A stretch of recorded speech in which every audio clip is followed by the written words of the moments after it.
La Orden Hospitalaria de San Juan de Dios y la atención a los militares, siglo XVIII. El asiento de 1777. En primer lugar, queremos agradecer al Centre d'Estudis la aceptación de nuestra comunicación y reconocerle el esfuerzo que supone la organización de esta segunda jornada. Después de explicar los objetivos de la comunicación y las fuentes que hemos utilizado, definiremos qué era un asiento y examinaremos el marco normativo que lo amparaba. Finalmente analizaremos el asiento que se firmó en 1777 entre la Orden Hospitalaria de San Juan de Dios y la Real Hacienda, por el que se atendía a los militares heridos y enfermos. La historia de una ciudad se forma con el conjunto de historias de sus hombres y mujeres, pero también con la historia de las instituciones que se encuentran en esa ciudad. Este es el caso de la Orden Hospitalaria de San Juan de Dios, con más de 400 años de antigüedad, 125 de los cuales ha estado localizada en San Boi. De ahí que uno de los objetivos de esta comunicación sea ahondar en el conocimiento de esta institución y en concreto de una de sus actividades, la atención a los soldados en sus conventos hospitales, que tiene lugar en un territorio, Andalucía, y en un periodo concreto de tiempo, el siglo XVIII. Esa parte de su historia nos aporta información para comprender mejor la historia de la medicina y la historia militar, pero también la historia social y la historia económica del siglo de la Ilustración. Como fuentes primarias, hemos utilizado una copia de la Ordenanza y Reglamento de 1739 que se encuentra en la Biblioteca Virtual de Defensa y se puede consultar por Internet, y el asiento de 1777, establecido entre la Orden y la Real Hacienda, una de cuyas copias está en el Archivo Museo de San Juan de Dios en Granada, en la Casa de los Pisa, cuyo precioso Carmen se ve en la diapositiva. En la Edad Media no existían hospitales militares. Cuando cesaba la batalla, el vencedor llevaba a los heridos a la población más cercana y los atendían en casas particulares, si eran pocos, o en conventos, castillos, iglesias o almacenes, si eran más numerosos. Se considera que el primer hospital militar como tal data de 1476, en la Guerra de Sucesión Castellana, y hay documentos que lo atribuyen a Isabel de Castilla. Ya en la época moderna se distinguen dos tipos de hospitales militares, los de campaña, situados cerca del campo de batalla, y los de plaza, que están fijos en determinadas localidades. Entre los cambios que trajo la dinastía borbónica hubo múltiples ordenanzas y reglamentos que regularon el funcionamiento de los hospitales militares. La primera fue la Ordenanza de 1704, pero sin duda la más trascendente fue la conocida como Ordenanza y Reglamento de 1739. El aprovisionamiento de todo lo que necesitaba el ejército, alimentos, ropa, armamento, pólvora, incluso soldados, se hacía mediante dos sistemas, administración o asiento. En el sistema de administración, quien llevaba a cabo la gestión eran los oficiales de la corona, lo que hoy llamaríamos funcionarios, y corría por cuenta de su majestad, lo que hoy llamaríamos el Estado. En cambio, el sistema de asiento se gestionaba mediante asentistas, que eran individuos privados o entidades ajenos a la administración, volviendo a hacer presentismo lo que hoy llamaríamos un concierto o una concesión. El precio del suministro solía ser producto de una negociación, lo que el historiador Rafael Torres ha llamado precio político, en la que intervenían múltiples variables: la duración del contrato, el modo de pago, si el asentista depositaba una fianza más o menos elevada, los privilegios pedidos a cambio. Por ejemplo, un asentista pidió que se le permitiera extraer azogue de las minas de Almadén. Otros solicitaron un título de nobleza a su favor. Ambas modalidades se venían utilizando desde muchos años antes y la utilizaron tanto Austrias como Borbones. Incluso durante un tiempo, la historiografía afirmaba que los Borbones abandonaron el asiento para pasar a la administración, pero estudios más recientes demuestran que no solo no fue así, sino que la monarquía borbónica utilizó más el sistema de asiento. Hay mucha literatura sobre ambos sistemas de aprovisionamiento al ejército, pero poca sobre los hospitales militares por el sistema de asiento. La Ordenanza de 1739, cuyo título completo es el que se ve en la diapositiva, es el documento clave de la reforma de los hospitales militares españoles en la Ilustración. Regulaba de forma minuciosa las obligaciones de los médicos, cirujanos y boticarios, cocineros, despenseros, etc., los horarios de los pases de visita, las guardias, la forma de las interconsultas, la forma de hacer las recetas, qué hacer con los enfermos contagiosos, qué hacer con la ropa y el armamento de los soldados, qué hacer con los bienes de los soldados en caso de fallecimiento durante el ingreso, y todo supervisado por una figura clave, el contralor, que eran los ojos de la corona en el hospital. Un primer tratado se ocupaba del hospital de plaza, un segundo se ocupaba del hospital de campaña, y un tercero y último estaba dedicado a las funciones del director. El documento se complementaba con un reglamento en el que se hablaba de forma muy pormenorizada de la alimentación de los soldados y los oficiales. La reforma borbónica de la sanidad militar tuvo dos ejes fundamentales. Por un lado, los hospitales pasaron a tener una finalidad exclusivamente asistencial, dejando atrás los objetivos benéfico-caritativos propios del periodo medieval. Y por otro, quizá el más importante, se instauró la actividad didáctica y docente. Los hospitales militares pasaron a impartir enseñanza arreglada de anatomía y cirugía, materia médica, botánica, química y farmacia galénica. Por lo que hace a la docencia, el reglamento dice que el cirujano mayor procurará no aprobar a ningún sujeto a menos que sea capaz para ello, por los graves inconvenientes que se siguen de poner muchachos que solo han sido aprendices en las barberías.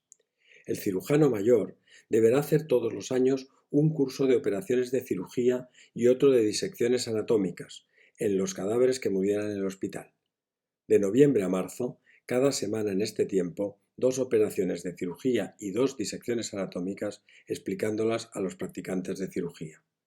Y el boticario mayor hará todos los inviernos un curso de operaciones químicas y todas las primaveras otro curso de lecciones botánicas y drogas extranjeras.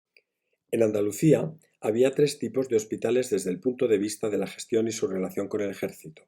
Los hospitales reales, los hospitales con asientos que estaban gestionados por determinadas instituciones, bien cofradías o patronatos de ayuntamientos, y un asiento general de Andalucía con la Orden Hospitalaria de San Juan de Dios.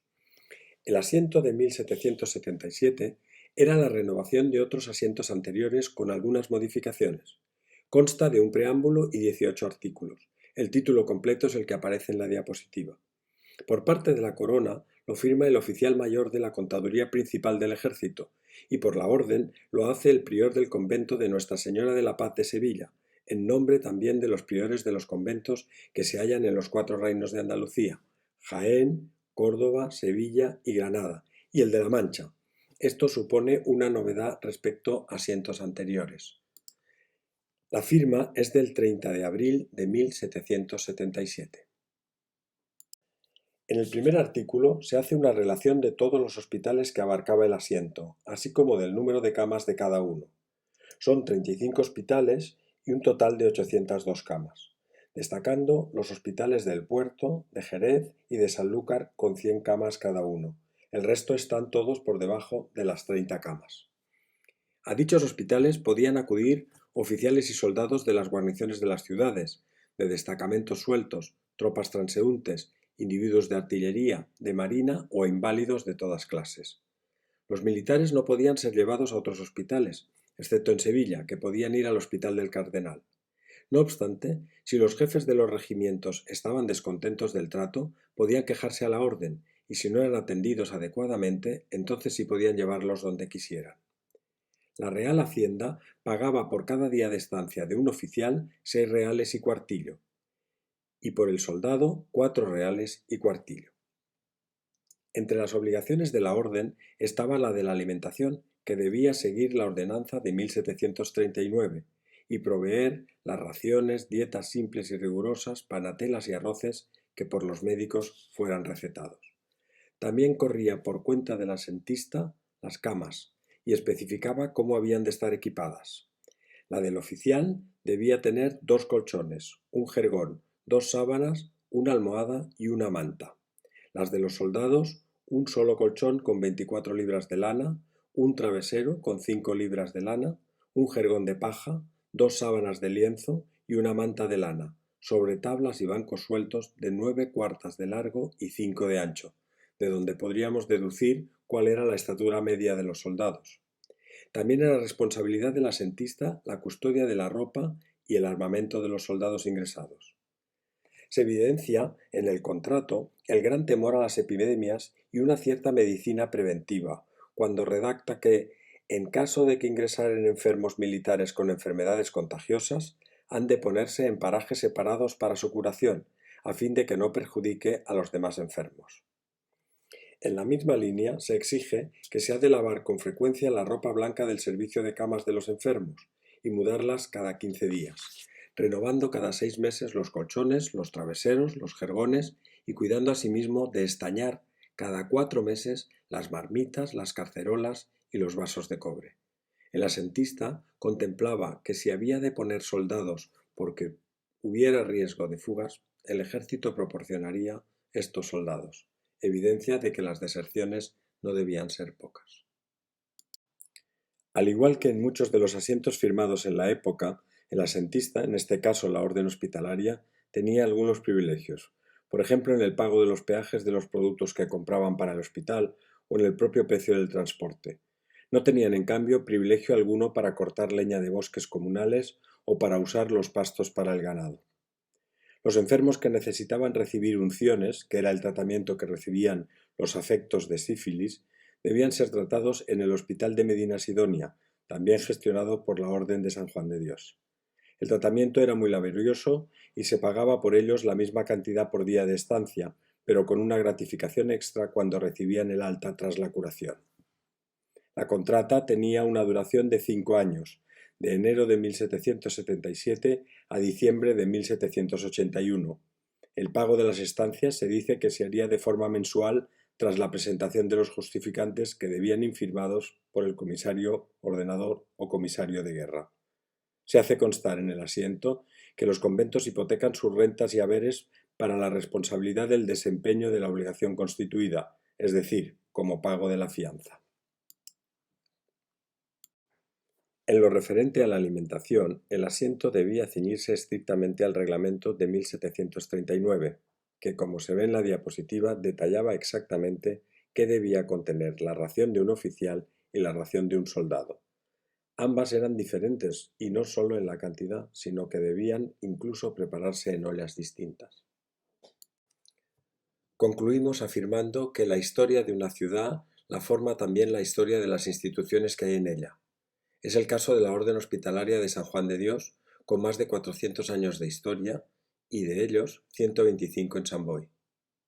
La atención a los soldados enfermos y heridos nos aporta información sobre la historia militar, la historia de la medicina, la historia social y la historia económica.